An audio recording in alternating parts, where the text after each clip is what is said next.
According to the Hadith of the Cloak, which is found in the authentic sources of both Shia and Sunni traditions, Lady Fatimah, Imam Ali, Imam Hasan, and Imam Husayn, who were gathered under the cloak with the Prophet, were introduced by the Prophet as his Ahlul Bayt, family of the house.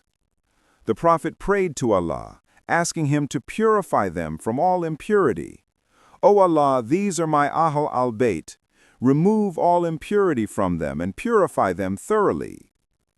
Allah accepted the Prophet's prayer, and the verse of purification, Ayat al-Tatir, was revealed. Indeed, Allah only intends to remove impurity from you, O people of the house, and to purify you with a thorough purification.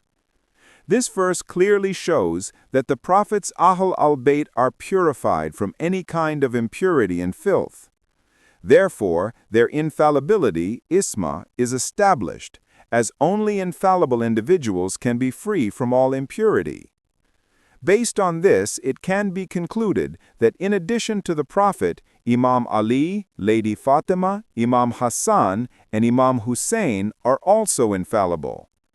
This infallibility means they are protected from any sin or impurity, and they serve as pure and unparalleled role models for Muslims.